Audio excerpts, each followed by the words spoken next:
expression in everybody's inner ear right now. All right, first up, let's bring a big round of applause for Denise Crosby.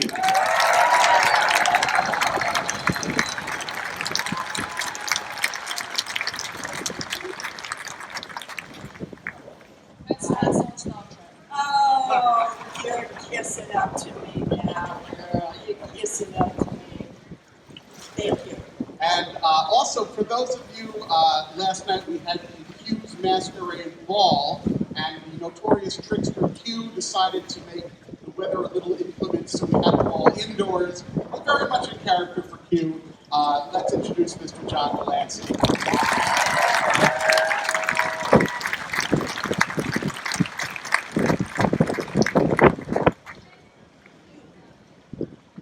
Hello, sir. How are you?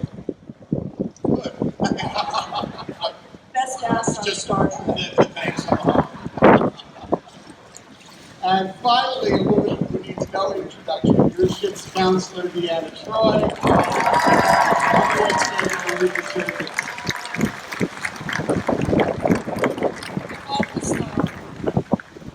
Excuse me one second. Who got drunk with me last night? If I see any videos or anything online, there will be no actors on the cruise next year. I will tell my friends not to go. I'm telling you now. What were you drinking last night? 4 tequilas and 2 gin tonics. Denise, what were you having? Oh, God, anything that was came my way. A little bit of everything. John, you're an accomplished sailor. Are these wise decisions to make at sea? If you're on a boat like this, they are. But if you're in a boat like I did, or like the boat I took, no. You know what I heard yesterday? Amanda, who was helping me out with the excursion, told me that the 80s boats, the 80s tour that's coming up on this ship, they ran out of alcohol the second day at sea on the entire ship. So we're this is that thing. This is that thing. What is the 80s? It's 80s music. 80s music. Yeah. You were there, right? It doesn't remember. We were there, right? If you live through the 80s and you can remember them, you're going to have a good time. I agree, honey. The 80s were the best. So John, I do want to ask, because this is no joke, you are an accomplished sailor, you've seen it, and you sailed the South Seas, but in a relatively small boat. Can you tell us a little bit about what prompted you to do this, and how long you were gone, and who answered your mail while you were gone? And My wife down there. Let's see. It started when I was in Sandy when I was around 10. I so many books I read about the original, the sea explorers is something that I really wanted to do. I've always had a sailor. I bought a boat maybe about 20 years ago. I went back to the job, which is on this original design. And what you offer the boat for 10 years. Obviously, you're the amateur. It's just the boat is taking care of you. And I had a couple of experiences where luckily I was in the best. It's not a luxurious boat. The design of the boat, it's an old design, took care of me. And I left from Ventura, California, and I went to Marquesas, to Honduras, and then the Society Islands, which was Tahiti, and then I left the boat to get out of the water, dry a tail, and I came back to Los Angeles because that's a hurricane season down there. And then about 6 or 8, 7 months later, I went back, and then I took the boat with a young man who was a friend of my son's, who had never sailed. He and I brought the boat back. It was a long haul. It was 52 days. it's just the two of you, right? There's no nobody's bringing you drinks home. Yeah, no. We did 6 on, 6 off, which meant that started 6 in the morning. I would take over. I would go to race until about 1 or so. We'd make a little something to eat.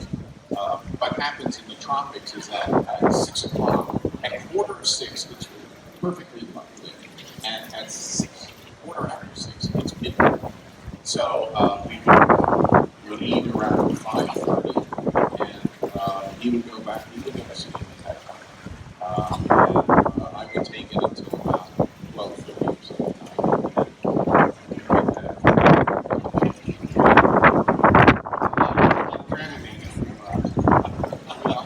Hefty bag full of Dramamine. Marina, you and I were talking the other day, and the top of the conversation came up about your husband, who is a musician. And you mentioned that he's a very talented, very accomplished musician, and he also plays in a number of different tribute bands. And there were a few that you mentioned, one of which was a Steely Dan band called Steely Jam. Steely Jam, And what was the Led Zeppelin one? LA Zeppelin, And what you said there were 2 other bands as well. Eagles in Chicago. Oh, okay. So here's my question for you, Marina. Of those 4 By bands, the way, I hate Steely Dan. well, I would say, what's your favorite Steely Dan song? I hate Steely Dan. The song you hate the most? All of them. All of them. In fact, he comes off stage and I said, honey, you were brilliant, but I hate that for music. It's a bit too jazzy for me. I don't like jazz. For me, jazz is for musicians to return places and overturn.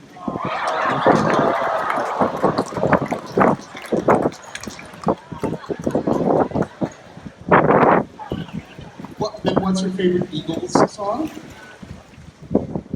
Probably Hotel California. The band that probably everyone loves the most is Led Zeppelin. What's Yes. your favorite Zeppelin? Highway to Heaven. Stairway to Heaven. Stairway to Heaven. Highway to Hell. Highway to Heaven. Stairway to Heaven. That's my life, actually. Yeah, I love my songs. I have a great t-shirt that I wore at a speech, and it says, I might be old, but I got to see all the cool bands.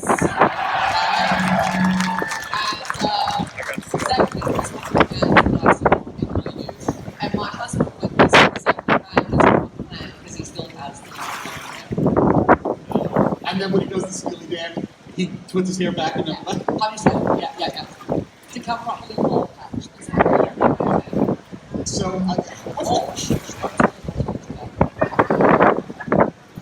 you mentioned so Zeppelin. A question for everybody. What's the best concert you've ever been to in your entire life? Really? I saw Bowie probably 10 times in my youth. I have a great story about Bowie.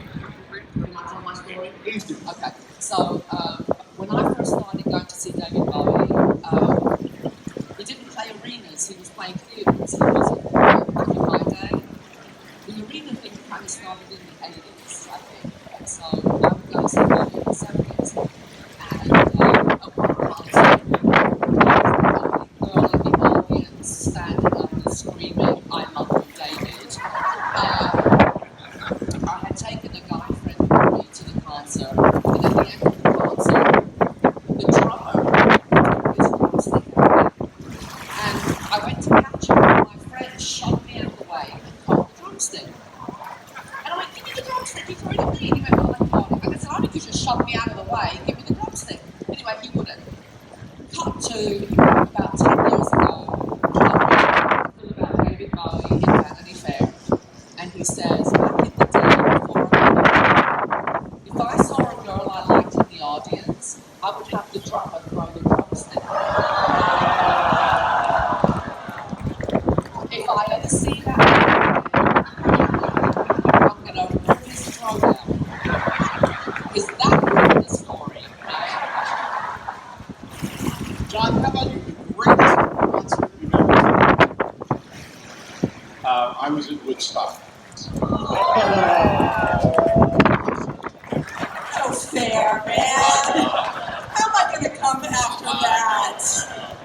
And I have to just say to you that the movie Woodstock was far better than being at Woodstock. because I had a great seat in the mud about mid up the hill, and just was rained on endlessly. So and you would wake up every once in a while, midnight to see it. It was fun. It was fun. But the movie Woodstock was great. So when you were there, was it only until after the movie came out, after Woodstock became synonymous with the whole scene? You're like, oh, I was at a memorable event, touchstone for our illustration. Totally. I was one of the 7 people who bought tickets. So by the time my friend and I got there, we went, Jesus, we could have not bought any tickets. I mean, the expenses. We got up there Covered in on mud? Friday. Oh, Naked on acid? Yeah! That's my Delancey. And my friend had just graduated from intelligence school for the U.S. Army or Air Force, and there's all this stuff going on. He used to say in Woodstock. So the two of us are sitting like that, and he goes, "Oh no, we're not supposed to do it. I'm in a town here. What do you think your lies here? There's a 250,000 people smoking." But he was very good. He didn't do that. It's amazing because He didn't inhale. there are two. I don't know if you've noticed it, but during the week in all panels, there are 2 women here who are interpreters for sign language. I think it's terrific that Flo has these interpreters here. And I happened out of the corner of my eye when you mentioned acid. I think there was a motion you made. I'm looking right. You went kind of like woozy with your hands. Was that the sign language for LSD? You sign language. You did something like this just when John was talking. Was it just a coincidence? I said, she's working. Yeah, she's Oh. This is all very meta, what's happening. This is like a time limit. Did you have to do the Billy Markham poem? Because I really... Oh. This is like a scene in Spaceballs when they're trying to fast forward to the moment they're in the scene. But I swear to you, she did this at one point, and I thought that was the sign language for LSD. I thought it was wonderful. Anyhow, Denise, my friend. That's like you say, it's hard to one up Woodstock, but if you could, the greatest rock concert or jazz festival you've ever seen. Oh, I'm fortunate to have been to so many great ones. Definitely, Bowie with his Diamond Dogs tour. But let's see. I think probably 1979. Rolling Stones, backstage, hanging with Vic. That was really nice. He was with Jerry Hall then, so there was no, but did get to.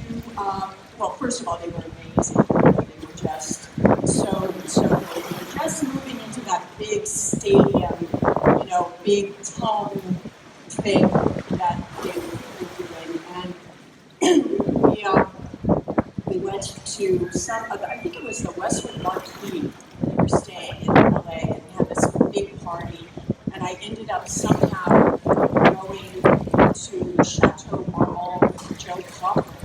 Imagine taking the party there, and it just kept going. So those were the days, kids. Those were the days. You talk about classic rock and band. Do a little research into Denise Crosby's life. And as I did the other day, I was reminded of something that very early in your career, you were in a rock music video. What? Well, you were in one with Black Sabbath. Oh, yeah. And I said, the video's on YouTube. You can watch it. It's not... Black Sabbath had a lot of different iterations. It wasn't when Ozzy was with the band, nor was it when Ronnie James Dio was the singer. It was when a guy... Tony Iommi. Well, he was the guitar player. Yeah, okay. He was the only guy who was like the star, so he played opposite. The singer was a fellow by the name of Glenn Hughes. legendary rock singer Glenn Hughes, who we all regard. But Tony Young was the guitar player, who always was the guitar player with Black Sabbath. And in the video, it's two do a lot of hugging and then walking out. And I'm wondering if you could tell us a little bit about your memories. And there's also a lot of walking up and down the staircases on what looks like a parking lot. Is that, do you remember that shot? Yeah, I mean, some from downtown LA, burnt out building. That was the 80s MTV. I think I had a pond. I mean, I was, it was sort of, but the cooler thing about this video, tying in the Rolling Stones, is I ended up years later doing a music video with Jack, and where I did get to make out with him in the music video. So, I couldn't do it that night at the party, but, 2 years later it happened. I was in the video with the Kings. Oh, I love that. The Kings, I played Ray Davis's Pregnant Wife. Which song was that? It was called Rock and Roll Cities. Oh, yeah. It was like 86, 87. Yeah, It's a great song. Yeah, and I used to work at a dance studio in London when I wasn't being an actress. And I used to work out at the studio that I worked at. And I walked by the reception desk one day, and my hair is the hair that I had in the counter offer. That's my real hair, right? So back in the 80s, that was the only time my hair was in fashion. Like, she got a car wreck, so she wouldn't have hair like mine, right? So he walked by me and he goes, "You could be a gypsy, couldn't you?" I went, "Yeah." He went, "Okay, you're hired." And that's how I got the job. John, we ever been to Yeah, so many, I can't remember. I just can't remember. Yeah. It's that acid. Well, on the video. Oh, yeah. Marina, you mentioned playing a gypsy woman. If I'm not mistaken, and you said something like that involved in a number of Hallmark Channel films, and it's called back to do a number of them. And the next one, which sounds really funny in the premise, it's kind of like a spin on Groundhog's Day. It's Groundhog's Day meets Valentine's Day. And what's the film called? It's called Valentine's Again. There you go. And you play I play the fairy godmother. I'm the one who makes the day of people. Yeah. No, it's Valentine's Day.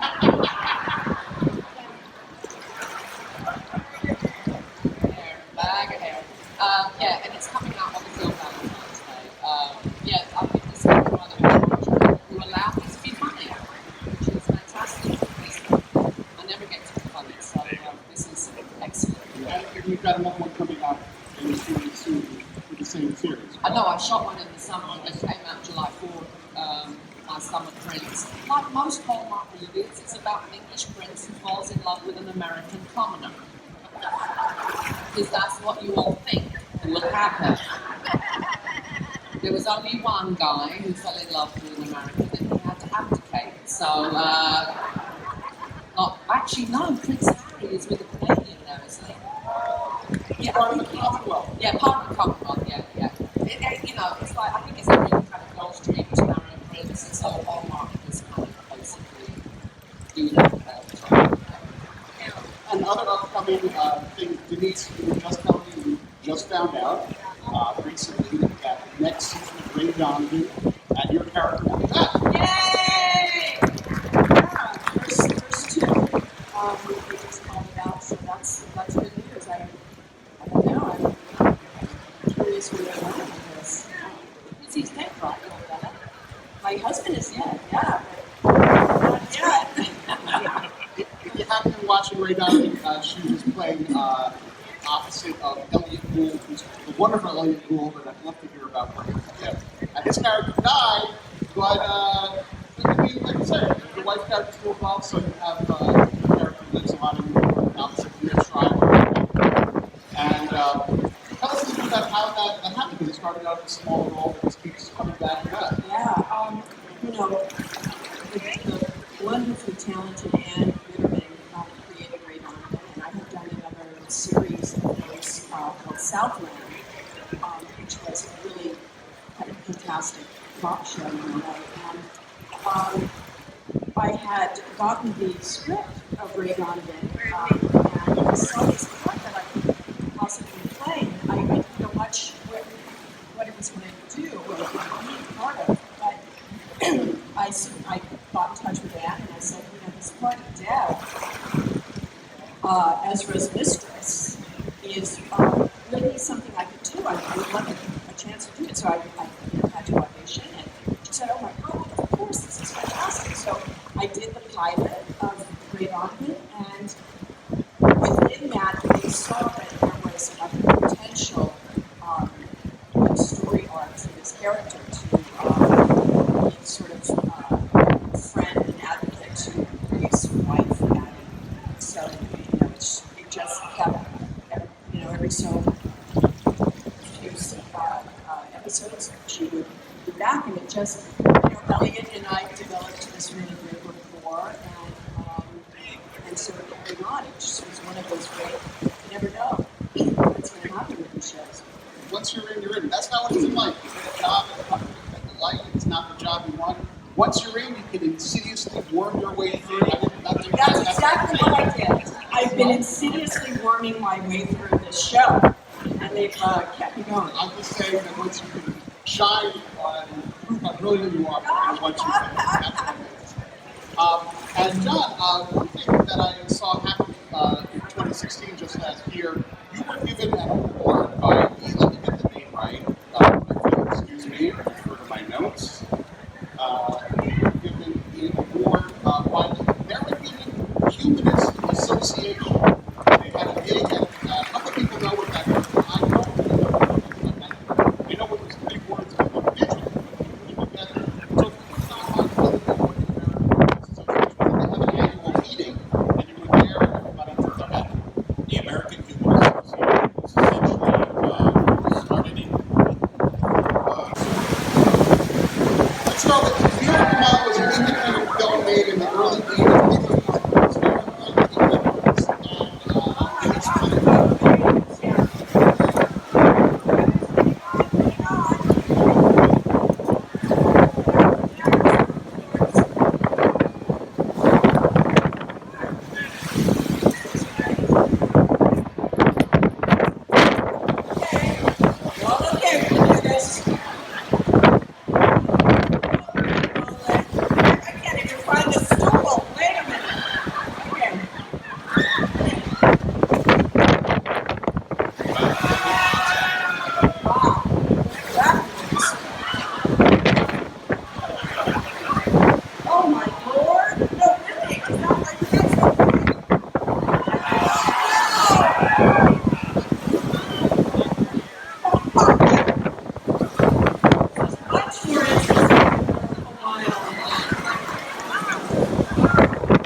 So we have the worksheet that Marina, we're over here now.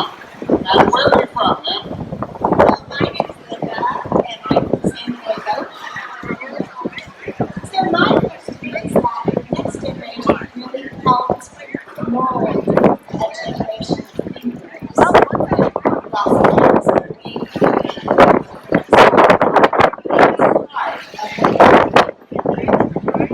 wondering if any of you serious and whether or not your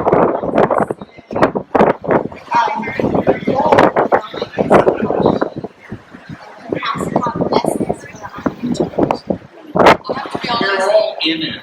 No, not. They're all in it. I'm not exact same. So I'm not- Anything about it. Nothing. It's incredible. They get on my shelf. BuzzFeed is going to I'll see you there. I hope so. I agree with John. I think that the new movies have begun that start talking about philosophy and not just a TV show. I mean, they could actually eventually release the not watching what they're interested in. But I hope they do. I really. So I'm going to chat with the CBS people. Actually, what I have to tell you guys, you have the power. You have the power. We don't have any power. You have the power. You can make your voice heard. Fans and workshops that if you care deeply about something, you should get in touch with the TV company. Because one letter or one email or one missive, however they get it, represents 2,000 people who can't be bothered to send a letter. Right? So you have to This makes 2 billion. all right, 2 million. Yeah, well, so you know what? If you're doing this, So she's absolutely right. It's the fans that you have with this franchise of the degree of clout that we don't necessarily have in other franchises. We have time for a few more questions before we all fall overboard. And just so I don't hurt myself, I'm going to go to people closer to me. I hope nobody's offended by that. you And guys with your hands up, just walk over this time. I'm going to go to this young woman here in the green shirt. Illinois. My question, I grew up in the next generation, and obviously it's a strong female that was when I was just watching. Did you realize at the time what type of role model you wanted for women? Did you, Denise? That really, I did. That probably is the most impactful thing about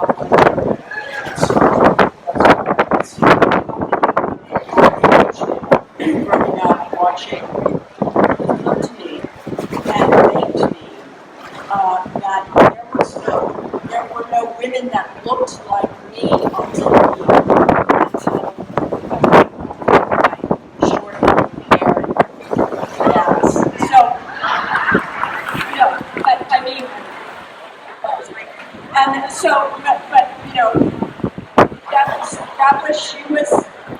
that means so much. I have no idea. You're so happy to have a job, as an actor and make a living doing the thing you dreamt about doing. And then that's the beauty of coming to conventions, because you get the chance to actually meet people that you've had, an effect on, and they tell you that. So now it's just living in a box in someone's house and not having any idea that anyone's watching. So thank you. My method is I learn my lines, I pick my marks, I try to come into the furniture. Right? That's my method. So yeah, we were just a bunch of kids, all much younger in those days. I was 12 when we started.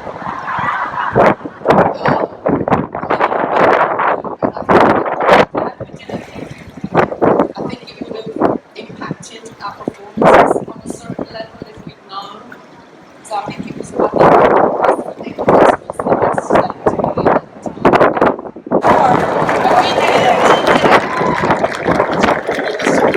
We're just about out of time. As they say, all good things. But the good news is that Denise and Marina is going to be back for a panel later today, I believe with Terry, for the winning of Star Trek